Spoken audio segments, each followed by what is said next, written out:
বিসমিল্লাহির রহমানির রহিম। আজকে আমি দেখেছি ডানে এবং বামে 7টি সংগঠন যৌথভাবে আমার প্রিয় ভাই রাজ্জাক ভাইয়ের সভাপতিত্বে আজকে যিনি এই সাংবাদিক সংগঠনের নয়নের মণি, আপনারা জানেন টেকনাফ থেকে তেতুলিয়া পর্যন্ত যার নামটি ছড়িয়ে আছে সাংবাদিক সমাজের মাঝে, তিনি আমার প্রিয় ভাই আহমেদ আবু জাফর আজকের এই অনুষ্ঠানের নয়নের মণি। আপনি জানেন প্রথম থেকে যে বলতে চাই, এই আবু জাফর ভাইয়ের নেতৃত্বে এবং বাংলাদেশ প্রেস ক্লাবের সম্মানিত চেয়ারম্যান জনাব ফরিদ খান এবং এখানে যে কেন্দ্রীয় সংগঠনগুলি যে নেতৃত্ব দিচ্ছে, শাখাগুলো নেতৃত্ব দিচ্ছে, সারা বাংলাদেশে প্রত্যেকটা গণমাধ্যম কর্মী তার নিজ নিজ জায়গায় আন্দোলন কর্মসূচি করেছেন। এজন্য প্রতিদিনের কাগজের পরিবারের পক্ষ থেকে আমি পরিবারের পক্ষ থেকে সবার কাছে কৃতজ্ঞতা প্রকাশ করছি আমার প্রিয় সহকর্মী রাজ্জাক ভাই, যিনি বিগত দিনে এই গাজীপুরের মাটিতে যার নেতৃত্ব দিয়ে, যার সহানুভূতির কারণে আজকের এই সংগঠনগুলি ঐক্যবদ্ধ হয়েছে, আমি তার কাছে কৃতজ্ঞতা প্রকাশ করছি। একটু দেখে আপনার একটু পিছিয়ে যান তো, আমার অসুবিধা হচ্ছে।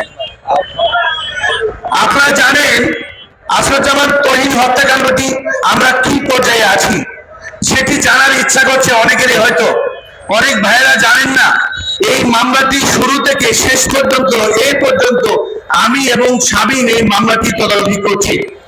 আপনারা জানেন, খুশি হবেন যে আসাদুজ্জামান তহিদ হত্যাকাণ্ডে এই 25 সালের 7 আগস্ট 7:30টার সময় আমার বাম পাশে সে মসজিদ মার্কেটে হত্যাকাণ্ডের শিকার হয়েছিল। গাজীপুর থেকে গাজীপুরের প্রত্যেকটা সাংবাদিকের আন্দোলনের পরে সারা দেশে ছড়িয়ে পড়ে এই কর্মসূচি। তারপরে গাজীপুর মেট্রোপলিটন পুলিশের যে ব্যক্তি আজকে আমাদের মাঝে নেই, সেই ব্যক্তির নামটি হচ্ছে ডক্টর নাজমুল করিম খান।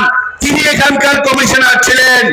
তিনি আমাকে বলেছিলেন আমি যদি সেখানে কমিশনার থাকি তহিদ হত্যাকাণ্ডের বিচার হবে দ্রুত সময়ে। কিন্তু এই ডক্টর নাজমুল করিম খান সাহেব কমিশনার থাকাকালে আমাকে এবং শাবিনকে কথা দিয়েছিল 15 দিনের মধ্যে এই মামলাটি চার্জশিট দিবে। তিনি তার কথা রেখেছেন।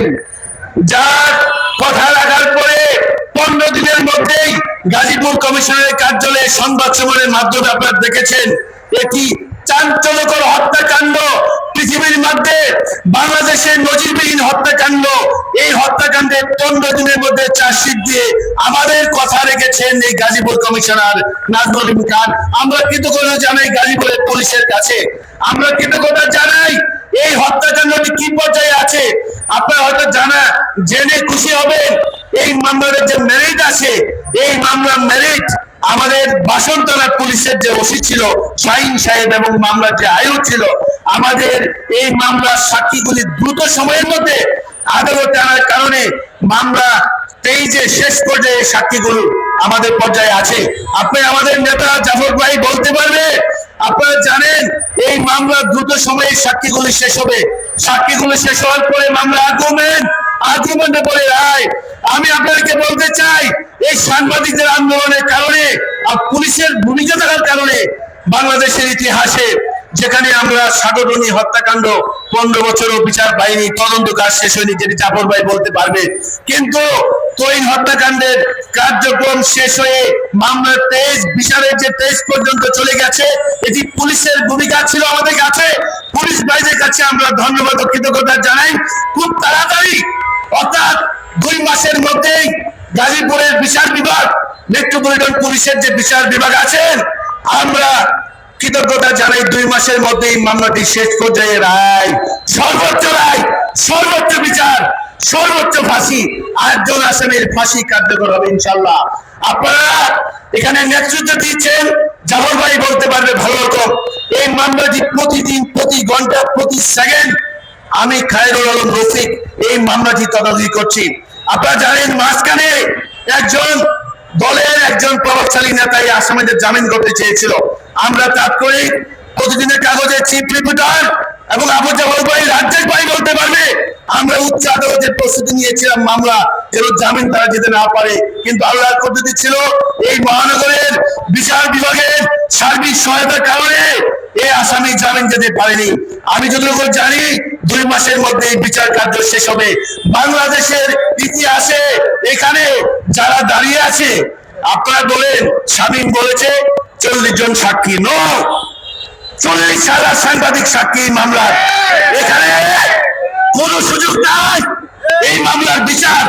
মহাশয় সাংবাদিক ফোরাম যেভাবে কর্মসূচি করেছে, 40,000 সাংবাদিক এই মামলার সাক্ষী, কোনো ওয়ে নাই, কোনো সুযোগ নাই তারা আমাদেরকে বাদ দিয়ে মামলা বিচার কার্যে সাগরমণি হত্যাকাণ্ডের মতো পিছিয়ে যাবে।